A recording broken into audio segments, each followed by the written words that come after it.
Mayong hapon sa mga kaigsunan natong Bisaya sa Luzon, Visayas ug Mindanao, lakip ang mga overseas Filipino workers. Ako ang inyong higala, igsuong Bisaya Communication Secretary Martin Andanar. Kumusta mong tanan? Karong hapon sa Bisaya Gyud, ang pagtubag sa Bisaya Gyud sa hangyo sa mga medical technologists sa Caraga Regional Hospital.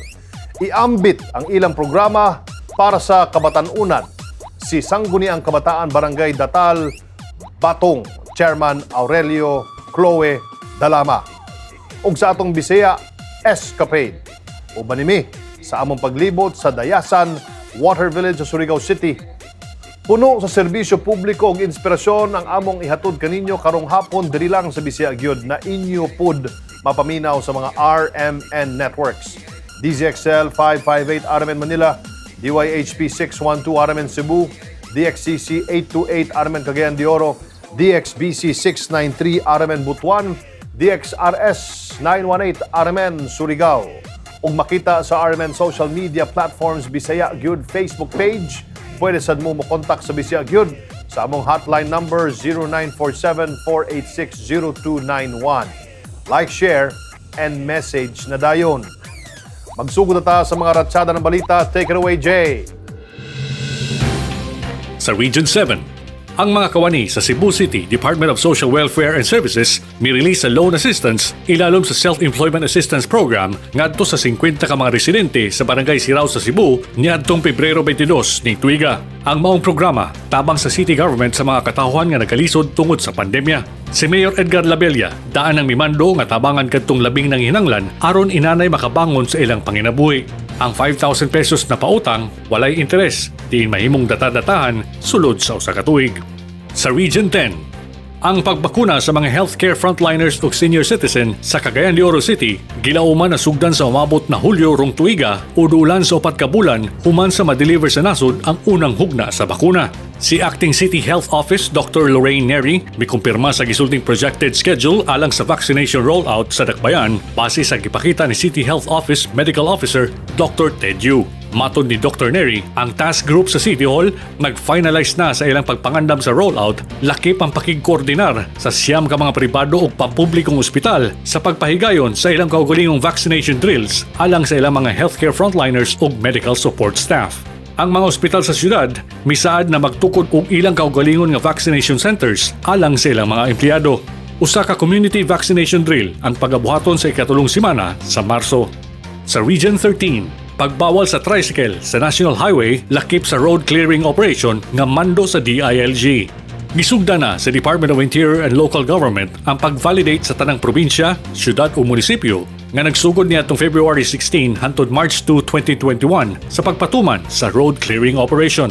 Ilawom sa Memorandum Circulars 2020-036 o 2020-145, dunay duha ka component ang validation. Kini ang aktual na pagtangtang sa mga road obstructions o ang road clearing component ug ang pagpatuman sa tanang local government sa pagban sa tricycle sa national roads. Daghang salamat, Jay. Sa niaging Enero, nagbilin sa ato og mensahe si Erelin Sara Remolado, medical technologist sa Caraga Region Hospital, diin kini mihangyo na unta sila matagaan og dugang na personal protective gear. Let us watch this. Tungod sa pandemyang dala sa COVID-19, bisan ang atong mga medical frontliners na butang sa hulga ang ilang kalawasan. Aduna may nadawat gikan sa kagamhanan, dili gyapon ni igo aron matugunan ang ilang adlaw-adlaw na panginahanglanon. Aron pod maprotektahan ang ilang mga kaugalingon niadtong buwan sa Enero, nagbilin og mensahe sa Bisaya Gyud Facebook page si Irelin Sara Romulado, usa ka registered medical technologist na naka-assign sa Emergency and Re-Emerging Infectious Disease Ward sa Caraga Regional Hospital. Sayang mensahe sa atong Facebook page nang hangyo si Irelin na mahatagan sila og dugang na personal protective gear. Busa, giadtuan sa Bisaya Gyud team ang Caraga Regional Hospital sa Surigao City og personal tang gitabo ni Irelin ug gisulti niini ang rason sayang hangyo nga dugang natabang para nilang mga frontliners. Ako si Irelin Sara Remolado, isa ka medical technologist sa Caraga Regional Hospital ug nag-assign sa IRID Emergency Re-Emerging Infectious Disease, specifically sa COVID ward. Ako nagtry og sulat sa Bisaya gyud kay nakita gyud nako ang among kakulangon sa gamit labi na sa mga PPE. Kay sa akong pag-duty sa hapit na isa ka tuig, nakita nako nga kulang gyud ang among mga gamit og kini niabot sa punto nga amo na lang ibalik ang among mga gamit og i-oven para ma-stress lang og magamit pag-usab. Niadtong niaging February 9, human sa gihimong pagduaw sa Caraga, explain, naghihimo sa Presidential Communications Operations Office, Philippine Information Agency, nakaila ni Bisaya Gyud host, Secretary Martin Andanar, si Irelyn, ug personal nagpasalamatan si Irelyn sa pagsalig na gihatag niini sa programa aron matabangan ang mga frontliners.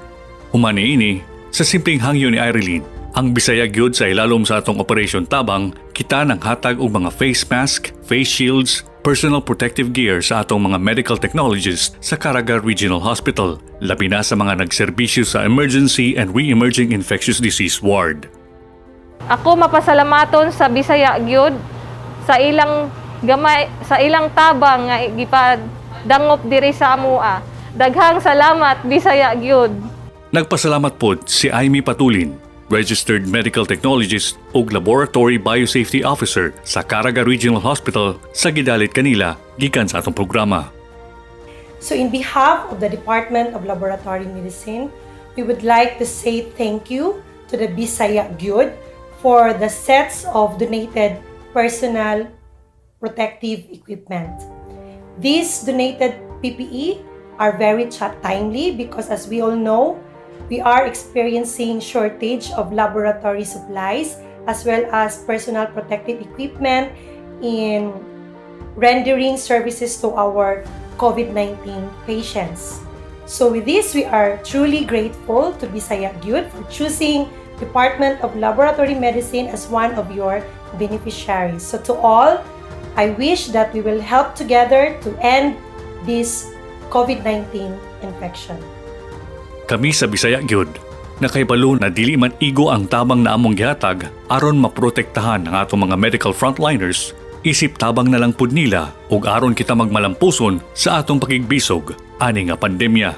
Ampingan nato ang atong kalawasan bisan sa simpleng pamagi lang sama sa paghugas sa kamot, pagsulob og face mask o face shield ug pagsunod sa mga patuman ng mga health protocols sa kagamanan. Kung kitang mga Bisaya padayon sa pagsunod niining mga patuman, kitang mga Pilipino, we heal as one. Salamat Karadyo, Bisaya Gyud! Daghang kaayong salamat kang Miss Irelyn Sara Remolado, kang Aimee Patulin ug kang Miss Elry Borja, Head sa Medical Laboratory Technology sa Caraga Region Hospital, pagsalig sa atong programa.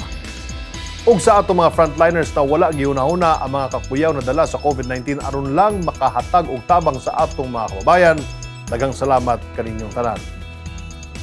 Pamatuod yun na ang mga Bisaya abtik mutabang sa isig kabisaya. Ug sa atong pagbalik, iambit kanato ni Sangguniang Kabataan Barangay Datal Batong Sarangani City Chairman Aurelio Chloe dalama ang ilang programa para sa kabatan-unan. Tutok lang, we will be right back. Sandigan ng isang malayang bansa ang kalayaan sa pamamahayag. Kaakibat nito ang mga mamamahayag na nabubuhay ng may dignidad sa isang lipunan na pinapahalagahan ang kanilang mahalagang papel na ginagampanan. Ako po si Congresswoman Nina Tadura ng ACT-CIS Party List, ang may akda ng Media Workers Welfare Bill upang maisaayos at mapabuti ang estado ng ating mga kasamahan sa media.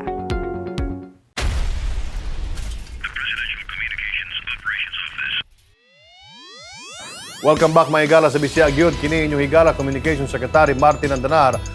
Ang Sangguniang Kabataan Barangay Datal Batong Munisipalidad sa Probinsya Sarangani aktibo sa paghatag og tabang sa ilahang kabarangay.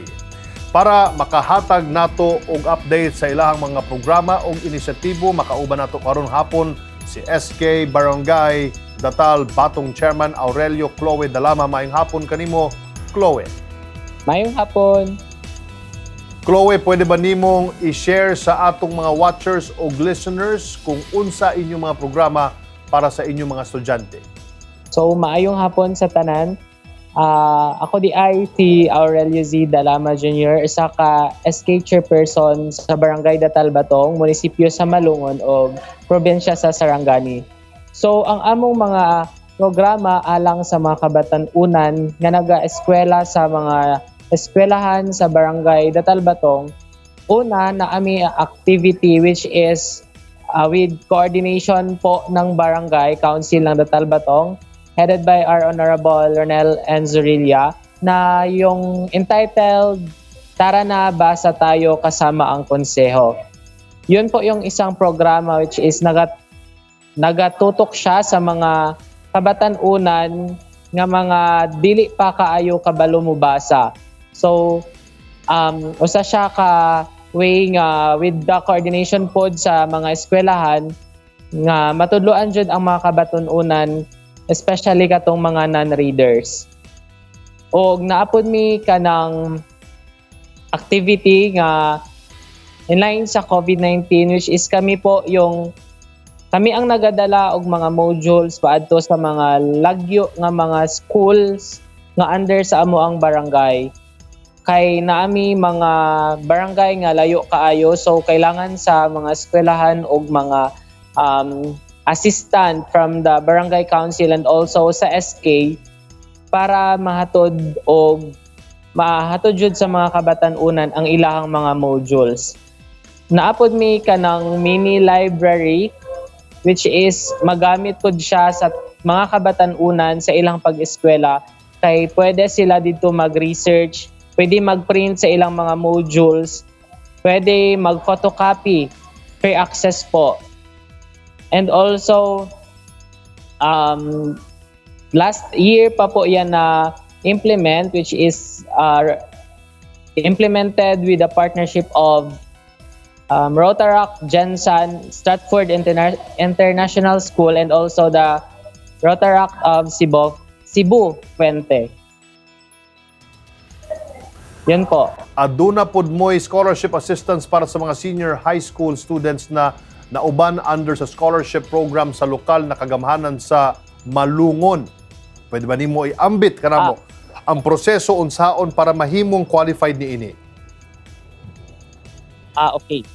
So, para po sa mga scholarship na ay available na scholarship ang munisipyo sa Malungon, which is malisdan ang mga kabatan-unan para maka-access.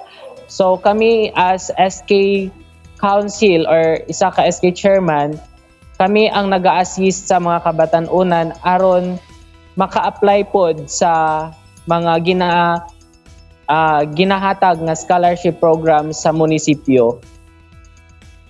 Until now, pandemic pagyapon when it comes to health, unsa inyong mga programa para makatabang sa inyong komunidad aron makalikay sa COVID-19 ug sa pag-overcome sa pandemic mismo? So karon naapaman punta sa pandemic no. So ang among kinabuhat as mga kabatan-unan, kami ang mga naga-serve pod or kami ang naging task force, especially sa mga pag-scan og mga QR code or QR ID sa mga tawo nga nagaagi sa amo ang barangay kay para pod sa contact tracing. Kami pod ang nagatabang sa among barangay para ma-distribute ang mga relief goods sa mga lumulupyo sa among barangay kay daghan jud kaayog mga tawo nga kailangan jud tabangan. Also, naghatag mig mga relief goods sa mga frontliners namo, especially katong nagabantay jud kauban namo sa mga outpost namo og naghatag pod og mga disinfectant or mga alcohol and groceries po sa mga frontliners. Parte sa inyong programa ang malayo ang mga kabataan sa illegal na droga o teenage pregnancy. Pwede nimo i-share sa amo unsa man kini o kumusta ang reaksyon sa pagdawat sa mga kabatan-unan? So, sa among barangay, kami ang murag pinakadaghan or dili jud mura daghan jud kaso sa teenage pregnancy. Kay sa tibuok Sarangani pod ang Malungon ang usa pod sa may pinakataas sa rating sa teenage pregnancy. So as a youth, among gibuhat is naami ginatawag nga peer education in partnership with Team Tinpuyog na kung asa ang advokasya mao ang pagpaubos sa teenage pregnancy. Especially nag-add to me sa mga lagyo nga mga lugar, sa lagyo namo nga mga sityo para ma-educate, mahatagan og inputs ang mga kabatan-unan kung unsa jud ang tinuod or unsa ang epekto sa maagang pagbubuntis sa ilaha, unsa ang consequences nga angay nilang buhaton. Ginabuhat namo na regularly kay para ma-inform pod ang mga kabatan-unan kung unsa ilang responsibilidad para makahuman jud og pag-eskwela. And also sa drug surrenderies or mga person who use drugs na apoy mga kabatan-unan nga under didto. So kami as youth sa Barangay Datal Batong, kami pod ang nagiging facilitator, and also as an SK chairperson, ako pod ang naging speaker para mahatod pod ang mga modules or mga inputs, mga trainings and seminars para sa amo ang mga PWODs. Chloe, karong 2021, unsa man inyong mga programa nga nakalatag para sa kabatan-unan sa inyong barangay? Looking sa future nato, no, naami gina flagship program which is pagtukod og mga teen facility center sa amo ang mga barangay. So gina-look up namo ang mga barangays pod nga naka-implement na og mga teen facility center which is nakatutok siya sa mga kabatan-unan, especially sa mga kababainhan na katong maaga nga nabuntis, dito sila pwede mo adto kay para maka-seek og advices, and also dito nila makatunan kung unsa jud ilang buhaton kung or under na sila sa teenage pregnancy. So ginapa kusog or ginapa implement jud namo para mubaba jud ang teenage pregnancy ang teen facility center or the teen friendly facility center. And also napod mi paabuton nga mga activities which is training po sa mga kabataan na maging sila pod ang maging peer educators or sila na ang mag-lecture sa kapwa nila kabataan mahitungod sa teenage pregnancy, mental health, and HIV/AIDS. Chloe, any reminders o message para sa mga kabatan-unan sa inyong barangay? So, para sa mga kabatan-unan dara nga nagapaminaw or nakapaminaw sa akong mensahe. So, kita pamatud-an nato ang giingon ni Jose Rizal nga ang kabataan ang pag-asa ng bayan. So, dili nato hulaton nga maglala pa or kita nga mga kabatan-unan ang maghatag og problema sa atong komunidad, kundi ang mga kabatan-unan ang maghimo og aksyon para matabangan ang atong komunidad, matabangan ang atong barangay, and also matabangan ang munisipyo, lalo na sa pagpababa sa kaso sa teenage pregnancy. Daghang salamat sa imong pakig-ambit kanamo sa inyong mga kalihukan para sa mga kabatan-unan diya sa Barangay Datal Batong, Malungon, Sarangani. Thank you so much, SK Chairman Aurelio Chloe Dalama. Maayong salamat pod sa paghatag og chance sa amo as kabataan na i-share ang amo pod na buhat sa among barangay. So, salamat jud kaayo sa inyong tanan. Don't go away. We will be right back. Ako po si Congressman Eric Pineda ng One Pacman Party List, kasalukuyang chairman ng Committee on Labor and Employment dito po sa Kamara, na naninindigan na ang kalayaan sa pamamahayag ay sandigan ng demokrasya. Kaya bilang pagkilala sa natatanging kontribusyon ng mga mamamahayag sa Pilipinas, isinusulong po natin ang Media Workers Welfare Bill upang mabigyan ng nararapat na sahod at mga kaukulang benepisyo ang mga manggagawa ng media. The Presidential Communications Welcome back mga higala sa Bisaya Gyud, kini inyong Communication Secretary, inyong higalang Bisaya, Secretary Martin Andanar. Wala pa gyud nahurot ang mga laagan sa Surigao City. Last week lang gani, among gipakita sa inyo ang Silop Cave na makita sa barangay Silop, Surigao City. O karon kauban gihapon nato ang Surigao City Tourism Office aron isuroy mo sa barangay Dayasan, Water Village na adunay tulo ka mga floating restaurants and cottages. Tara na, ubana sa atong laag sa Dayasan, Water Village. Watch this.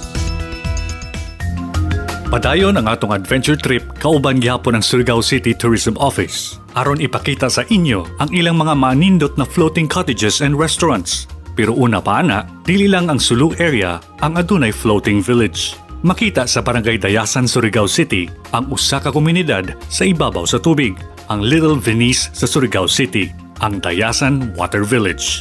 Una na mo isuroy ug ipakita ang ilang gipasigarbong restaurants o cottages. Atong nakahinabi si Nong Julito Catarman, ang pinakabeteranong bangkero sa Dayasan Water Village. Giambit ni Nong Julito kung unsa kaadunahan ang fishing village. Ang amo diri mga kuanser good sa una pa na panahon, daghan diri namo ng mga isda, alimango, pasayan, lukon. Pero sa pagkakaron, dili na nato kapanhambog tungod sa kalaghanan na tao, nuhinay na anija mga pangita. Usa sa gilauman sa mga residente sa maong dapit ang turismo. Isip bangkero, dako ang kakitaon ni Nong Julito, labi na sa wala pa ang pandemya. Sa una na panahon pa, pag island hopping namo, tag 500. Oh. Napuyo ka tao. Sa una mga panagat ra. Diyan managatay, mamana, gabi. Karon daghan naman managatay, hantod na no kuan ang Dayasan na service sa tourism. Amo to daghan na sa mga turista miari.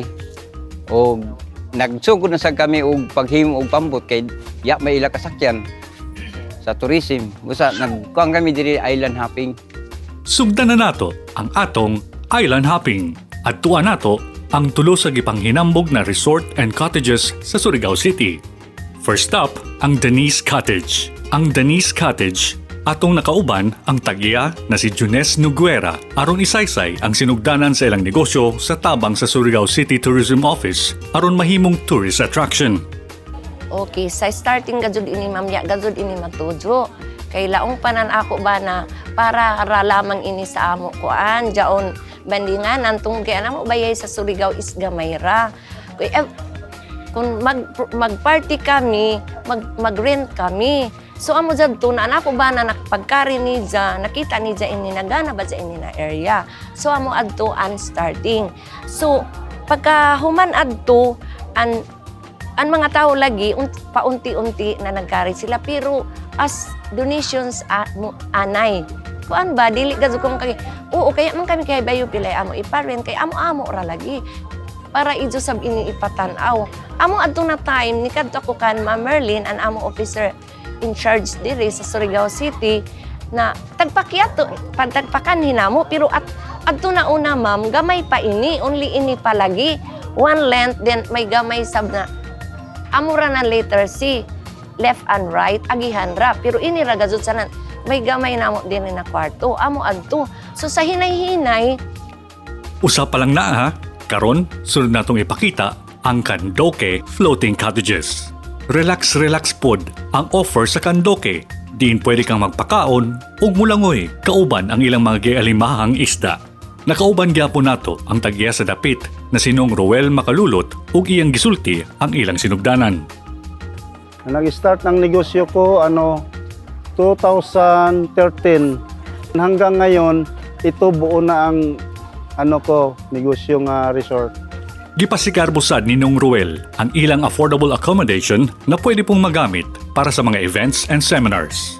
Dito sa resort na Candoque Floating Cottage, na ako'y room nga aircon, ug na po ko'y room nga ordinary, 3 rooms, ug ang aircon 2 rooms. Ang aircon nako nga 2 rooms is 1.5 ang isa ka room. Kunya adunay 150 per head. Ang activities nga himuon diri ma'am, pwede ang kanang mag-seminar, pwede anang meeting or birthday. Kung naay kasal nga muhid, pwede unya ang activities diri ma'am sa kaliguan. Ang kuan sa mga bisita diri ma'am kaning isda, feeding o mag-pictorial sa ilawom sa dagat. O kana siya ma'am. Unya naa koy kuan ma'am kaning longboard. Ang longboard nato ma'am 300 per day ang longboard. Nag-enjoy mo sa first 2 resort and cottages no? Karon nasad atong suruyon ang La Isla Resort. Diin gisulti sa ato ni Norman Zambales ang tagiya sa La Isla kung unsa sad ang ilang sinugdanan. Yung La Isla, nabili namin property na to 2018. So hindi ako mismo nakakita sa lugar na to na bilhin. So ang nag-convince talaga na bilhin to yung property is yung kapatid ko, yung bunso kong kapatid, si Marcadones. Siya talagang nag-convince sa akin na bilhin yung property na to kasi sa Palawan kasi yung bahay namin, tabing dagat din kami. So parang gusto niya, yung engaged pa rin kami sa dagat, yung gusto niya. So binili namin ito 2018. Pero na-stuck ito, hindi namin ito ginalaw, hindi to open to the public. Parang private lang siya. Kasi nga marami pang ayusin, marami pang i-renovate. So, nag-start ako, nung nagbakasyon ako, nag-start akong i-renovate ito last July lang, 2020, last July lang. So, sabi ko, apurahin kong kuhanin ito, i-renovate kasi nga, yung isip ko noon, para at least matapos, makabalik ako sa abroad. Wala kasing ibang magmamanage na magpaparenovate. So, actually hindi pa naman talaga totally finished ito. Kaya lang napag-usapan namin mag-asawa na i-open to the public na lang kasi para at least doon namin malalaman kung ano pang mga kulang dito. Gawas pa sa pagka-accommodating sa mga bisita, ang La Isla ga-offer pod og mga lamian nga mga pagkaon sa ilang restaurant. Officially open kami last December 5 lang, 2020. So, ino-offer namin dito, 100 pesos lang yung entrance namin. Tapos, halimbawa, may mga free kami sa mga bata. Pero actually, bawal pa ang mga bata kuman. So dili ka radyo na pinapayagan ng mga bata na magkuhan dito, magpumunta. Pero in case na magbago man ang executive order na payagan ng mga bata kahit ilang piraso, libre sila. So, ino-offer namin dito, restaurant din kami. Nagkikater din kami ng mga seminars, mga convention. Tapos, kung gusto mo mag-overnight, mayroon kami mga rooms. Yung rooms namin, 5 lang yung rooms namin. Isang aircon na malaki, good for 4. Pero pwede maka-accommodate ng up to 10. Mayroon din kaming good for 2, up to 4, pwede. Tapos may tinatawag kaming sa salitang Surigao noon, yung lanay. Terrace lang siya, terrace. Pero yun talagang pinakapatok namin sa ngayon kasi makikita mo sa ibabaw, kung doon ka sa ibabaw, parang second floor, makikita mo siya na yung view ay mga mangrove. So, tapos fresh air lang siya. Good for siya sa mga barkada, yung mag-chill-chill lang dito sa resort. Pero kung gusto talaga ng privacy, may mga rooms kami para sa kanila. Kabalumi, nagahinam-hinam na gyud mo nga bisitahon ang tulo ka floating cottages and restaurant sa Barangay Dayasan. Busa, adto na ta sa Denise Cottage, Candoque Floating Cottages ug La Isla Resort sa Surigao City. So amo dyan ako ika-invite sa idyo mga turista, both local and national and international. Gana diri sa amo lugar. Oo, kuan mo suroy diri sa Intero Dayasan, sakop ng Surigao City. Nag-invite ako sa tanan Luzon, Visayas ug Mindanao. Nga diri sa Mindanao sa Surigao City, adunay Candoque Floating Cottage nga ilang maabtan nga pwede sila mo tawag sa akong number na 0930-6379-831. Pwede sila mo kontak sa Candoque Floating Cottage. Ang ilang makontak ini ang owner nga si Ruel Macalolot. Ini-invite ko yung mga tourist, mga gustong mag-outing dyan, mga out of town, nag-seminar, mga convention, lahat ng mga gustong out muna sa mga sa syudad na very much welcome kayo dito sa La Isla na isa ito sa mga pinagmamalaki namin mga na resort dito sa Barangay Dayasan sa Surigao City na bago ngayon sa mga pinag-uusapan sa Facebook, sa social media dito sa Surigao. So pag pumunta kayo dito, at least ina-assure namin na makaka-experience kayo ng kakaiba na gusto nyong hinahanap, yung at least masasatisfy kayo pag uwi nyo din sa bahay ninyo. Ilakip na ang Dayasan Water Village sa Surigao City. Dili ilang floating community o mangrove forest ang pwedeng i-enjoy dito. Pwede pa mong mag-relax sa ilang mga floating cottages and resort. Kabalumi na samot na gyud mong gapangatol og laag karong 2021. Kinsabay wala, di ba? Busa sa inyong Surigao City Travelist, i-appeal na sa inyong mga laaganan ang La Isla Resort, Danis Cottage ug Candoki Cottage sa Barangay Dayasan, Water Village. Mag-relax ug mag-unwind siyempre with your families and loved ones. Mga higala, diri natapos sa inyong programang kanunay nga anda mutabang sa atong mga kaigsuonan Bisaya. Daghang salamat po sa atong mga nakauban. Isang kuni ang Kabataang Barangay Datal Batong Sarangani City Chairman Aurelio Dalama, mga medical technologists sa Caraga Regional Hospital, ang atong mga bayaning frontliners sa Surigao City Tourism Office, sa atong tourist guide o sa pamunuan o staff sa La Isla Resort, Danis Cottage o Candoki Cottage. Daghang salamat sa inyong pag-uban namong paglibot sa Barangay Dayasan Water Village. Ug daghang salamat sa Guandalan House, Dipolog City. Nindot kay ning Guandalan House, first class ang ilang mga kwarto, limpyo kaayo, nya buutan pa gyud og mga gwapa tanan nga serbisyo para sa mga bisita. So bisita na mo diri sa Guandalan House, Dipolog City. Magkita na sad ta sunod Sabado diri lang sa Bisaya gyud na inyong madunggan sa DZXL 558 Aramin Manila, DYHP 612 Aramin Cebu, DXCC 828 Aramen Cagayan de Oro, DXBC 693 Aramen Butuan, DXRS 918 Aramen Surigao. Ug matan-aw sa social media platform sa Aramen Facebook page o Bisaya Gyud Facebook page.